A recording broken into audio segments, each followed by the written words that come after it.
Students ప్రోగ్రామ్కి వచ్చినటువంటి Usha madam గారికి, విజయార్చన మేడం, శ్రీరంగ ఫౌండర్, అదేవిధంగా అటువంటి ఎస్ఐ గారు వెంకటరామరెడ్డి, స్కూల్ ప్రిన్సిపల్ నిరీక్షణ గారికి, స్టూడెంట్స్ అందరికీ సేఫ్ ఎన్విరాన్మెంట్ చేయాలని కోరుకుంటూ ట్రాఫిక్ అవేర్నెస్ సంబంధించిన విషయం కూడా మీకు షేర్ చేయాలనుకుంటున్నాం. మీ అందరికీ కూడా డ్రైవింగ్ లైసెన్స్ ఉందా లేదా? ఎందుకు లేదు ఏమా? మరి డ్రైవింగ్ చేయాలని లేదా మీకు? అంటే ఎప్పుడు చేయాలి? మరి ఏ వయసు వచ్చాక చేయాలి డ్రైవింగ్? మీరు 18 years. నిరీక్ష గారు వీళ్ళని చాలా ట్రైన్ చేశారు, మీకు అందరికీ తెలుసు ట్రాఫిక్ రూల్స్ గురించి. సో 18 years వచ్చిన తర్వాతే మీరు డ్రైవింగ్ చేయాలి, ఈ విషయం అందరికీ తెలుసు. సో ఇంకా ట్రాఫిక్ రిలేటెడ్ లో మీకు సిగ్నల్స్ గురించి అవగాహన ఉందా? సిగ్నల్ కి వెళ్ళినప్పుడు మనం ఏం చూస్తాం? సిగ్నల్ పాయింట్ లో super red says, green says, middle లో ఉంటుంది ఏముంటుందని ఎల్లోనా? అది ఏం చెప్తుంది? Slow, fast, yes, be ready for go and be ready for stop. అంటే రెడ్ సిగ్నల్ పడే వాళ్ళు, గ్రీన్ లో వెళ్తున్న వాళ్ళకి రెడీ ఫర్ స్టాప్ అది పడిందండి. అదే రెడ్ లో ఉన్న వాళ్ళకి రెడీ ఫర్ గో. ఓకేనా? ఇది క్లియర్ గా ఉంది మనకు. అదేవిధంగా ట్రాఫిక్ జంక్షన్ లో ఇంకా ఏం చూస్తాం మనం? జీబ్రా క్రాసింగ్ లైన్స్ చూస్తాం కదా, చూస్తామా? దానికంటే బిఫోర్ ఒక లైన్ ఉంటుంది, దాన్ని ఏమంటారు?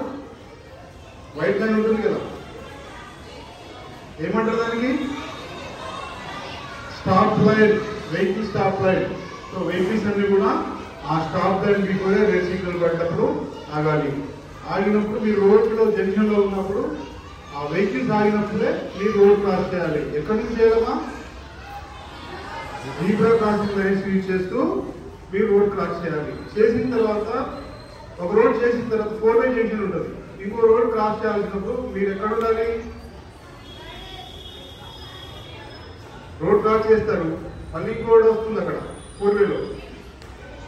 సో అలా చేయాలనుకున్నప్పుడు మధ్యలో రెఫ్యూజీ అని చెప్పేసి కొంత స్పేస్ ఉంటుంది, ఆ స్పేస్ లో ఉండాల్సి వస్తుంది. ఏమంటారు దాన్ని? రెఫ్యూజీ అంటారు ఆ స్పేస్ ని. సో చాలా చోట్ల లేదు, మెయిన్ జంక్షన్ లో, జూబ్లీ, బంజారాహిల్స్ ఇటువంటి జంక్షన్స్ లో పెట్టారు. ఓకేనా? అదేవిధంగా ఈ పెడిస్ట్రియన్స్ ఎవరైతే వాక్ చేస్తూ వెళ్తూ ఉన్నప్పుడు సిగ్నల్ లేకుండా మామూలుగా రోడ్ క్రాస్ చేసే జంక్షన్స్ కొన్ని ఉన్నాయి, అక్కడ కూడా మేము 10 seconds కోసము పార్కింగ్ సిగ్నల్స్ పెట్టాము. 10 seconds మాత్రమే ఆ సిగ్నల్ పడేటప్పుడు వెహికల్స్ వాళ్ళు ఆపుతారు, ఆపినప్పుడు పెడిస్ట్రియన్స్ క్రాస్ చేసి వెళ్తారు. ఇంకా మీరు హైవేలో పోతున్నప్పుడు సైన్ బోర్డు చూసారా? రోడ్ మీద ఏమేమి చూస్తున్నారు మీరు?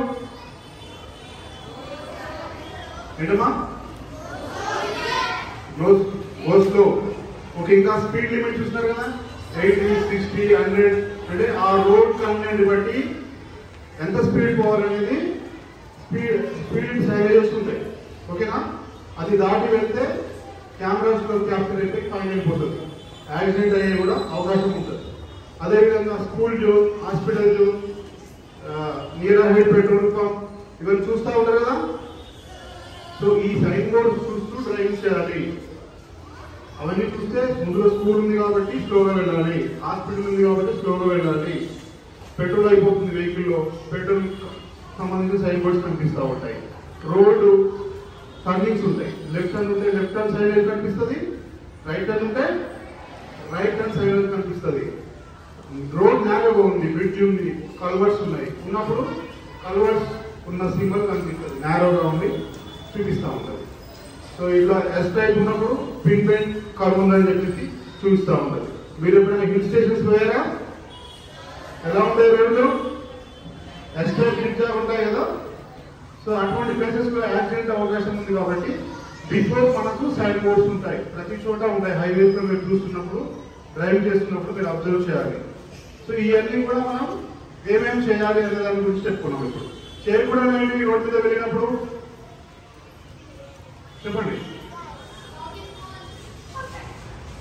Talking phone, okay. బైక్ మీద కార్తో వెళ్ళినప్పుడు కానీ కార్లో వెళ్ళినప్పుడు కానీ మనం కొన్ని చేయకూడని పనులు ఉంటాయి. బైక్ మీద వెళ్ళినప్పుడు ఏం చేయాలి, ఏం చేయకూడదు? హెల్మెట్ పెట్టుకోవాలి. పెట్టుకోకపోతే ఏమవుతుంది? యాక్సిడెంట్ అయ్యే ఛాన్సెస్ ఎక్కువగా ఉంటాయి. అదేవిధంగా ట్రిపుల్ రైడ్ వెళ్ళకూడదు. అట్లనే వెనకాల కూర్చున్న వ్యక్తి కూడా, పిలియన్ డ్రైవర్ కూడా హెల్మెట్ పెట్టుకోవాలి. పెట్టుకుంటే ఏమైతే సేఫ్గా పోతారు, సేఫ్గా ఉంటుంది. అదేవిధంగా ఆపోజిట్ వెళ్ళదు. ఆపోజిట్ వెళ్తే ఏమవుతుందమ్మా? యాక్సిడెంట్స్ అవుతాయి. అదేవిధంగా డ్రింక్ చేసి కూడా వాహనం నడపొద్దు. తెలుసా మీ అందరికీ? సో హెల్మెట్ లేకుండా మీ డాడీ డ్రైవ్ చేసినా,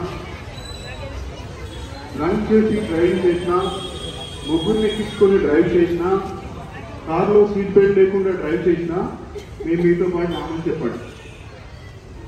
మీ మార్క్స్ ఎందుకు తక్కువ వచ్చిందంటే నువ్వు హెల్మెట్ పెట్టుకొని వెహికల్ ఎందుకు నడుపుతున్నావు అని చెప్పి మీరు క్వశ్చన్ చేయండి. అడుగుతారా? అదేవిధంగా మీరు స్కూల్స్కు వస్తున్నప్పుడు స్కూల్ వ్యాన్స్లో వస్తూ ఉంటారు. వస్తున్నప్పుడు ఖచ్చితంగా వెహికల్ స్టాప్ అయిన తర్వాతనే మనం ఎక్కడం దిగడం చేయాలి. ఎక్కడైనా పార్కింగ్ చేసిన వెహికల్ దగ్గరికి మీరు వెనకాల వెళ్ళినప్పుడు వెనకాల మన బ్రదర్స్ కానీ సిస్టర్స్ కానీ పార్క్ చేసిన వెహికల్స్ మీరు కానీ వెనకాల ఉండదు. ఎందుకంటే సడన్ గా వాళ్ళు చూసుకోకుండా వెనకాలకు వచ్చే అవకాశం ఉంటుంది. కాబట్టి ఎట్టి పరిస్థితుల్లో పార్క్ చేసిన వెహికల్స్ కి మీరు వెనకాల ఉండకూడదు. అదేవిధంగా వెహికల్ బయలాన్ జర్నీలో ఉన్నప్పుడు మీరు హ్యాండ్స్ బయటకి పెట్టకూడదు. తలలు కూడా బయటికి పెట్టి చూడకూడదు. చూస్తే ఏమైతుందమ్మా? సైడ్ నుంచి వెళ్ళే వెహికల్ వచ్చేసి మీకు ఇంజూరీ చేసే అవకాశం ఉంది. కాబట్టి ఎట్టి పరిస్థితుల్లో మీరు హ్యాండ్స్ కానీ హెడ్స్ కానీ బయలాన్ మూవ్మెంట్ లో వెహికల్లో ఉన్నప్పుడు పెట్టకూడదు. అదేవిధంగా మీ యొక్క వ్యాన్ డ్రైవర్ కానీ బస్ డ్రైవర్ కానీ తాగి వచ్చాడు అనిపిస్తే మీ పేరెంట్స్ కానీ స్కూల్ టీచర్స్ కానీ 100కి కాల్ చేసి ఎవరికైనా చెప్తే నెక్స్ట్ వాళ్ళే వేరే వాళ్ళకి యాక్సిడెంట్ చేయకుండా ఉండడానికి అవకాశం ఉంటుంది. యాక్సిడెంట్ చేసి మిమ్మల్ని ఇంజూర్ చేయకుండా ఉండడానికి అవకాశం ఉంటుంది. వాళ్ళు మిస్బిహేవ్ చేసినా, రఫ్గా నడిపినా మీరు వెంటనే మీ పేరెంట్స్ కానీ టీచర్స్ కానీ కంప్లైంట్ చేయాలి. చేస్తారా? అదేవిధంగా ఇప్పుడు ఫోన్స్ ఇంటి దగ్గర చూస్తూ ఉంటారు కదా, మీరు నిజం చెప్పాలి, అప్పుడప్పుడు చూస్తారు కదా, ఆన్లైన్ గేమ్స్ ఆడుతూ ఉంటారు కదా. సో అందులో ఆన్లైన్ గేమ్స్ ఆడుతున్నప్పుడు మీకు గిఫ్ట్ ఇస్తాం, మీరు గెలుస్తా అని చెప్పేసి కొంచెం ఈ మధ్య ఆన్లైన్ ఫ్రాడ్స్ జరుగుతూ ఉన్నాయి. బ్యాంక్స్ నుంచి కాల్ చేస్తున్నాం అని చెప్పి పేరెంట్స్కి మీ ఓటీపీ చెప్పమని చెప్పడం, సో గేమ్లో మీకు రీఫండ్ చేస్తాం, మీకు గిఫ్ట్ వచ్చింది మాకు అమౌంట్ చేయమని చెప్పడం, ఇవన్నీ ఆన్లైన్ సైబర్ క్రైమ్స్ జరుగుతూ ఉన్నాయి. ఇట్లా మీ చేతుల నుంచి వాళ్ళు అమౌంట్ తీసుకొని మీరు లాస్ అయినప్పుడు వితిన్ 1 hour లోపు 1930 కాల్ చేస్తే 1 hour లోపు మీ ఫండ్ మీరైతే డబ్బులు వాళ్ళకి ట్రాన్స్ఫర్ చేశారు, మోసపోయినా అనుకుంటున్నారో ఆ ఫండ్ అయిపోతుంది. ఎంత సమయంలో కాల్ చేయాలమ్మా? ఏ నెంబర్కి కాల్ చేయాలి? 1930కి కాల్ చేయాలి. అదేవిధంగా ఇప్పుడు స్కూల్స్ లో కొంతమంది డ్రగ్స్ మహమ్మారి అని చెప్పేసి వచ్చేసింది. స్కూల్స్ లో కాలేజీలో కొంతమంది పిల్లల్ని టార్గెట్ చేసుకొని, సొసైటీని టార్గెట్ చేసుకొని వాళ్ళ యొక్క స్వతహా లాభం కోసం చేస్తూ ఉన్నారు.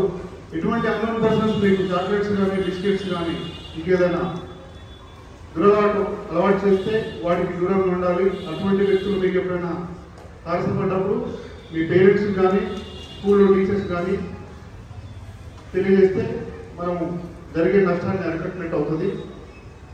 అదేవిధంగా ఈరోజు బ్రోక్లింగ్ కార్యక్రమానికి వచ్చేసి ఎన్విరాన్మెంట్ గురించి చెప్పినటువంటి అర్చనా మేడం గారికి, అదేవిధంగా సుష్మా మేడం గారికి, ఎగ్రెడ్ సార్కి, స్కూల్ ప్రిన్సిపల్ గారికి ధన్యవాదాలు తెలుపుతూ okay, all the best. Thank you sir. Okay, wonderful.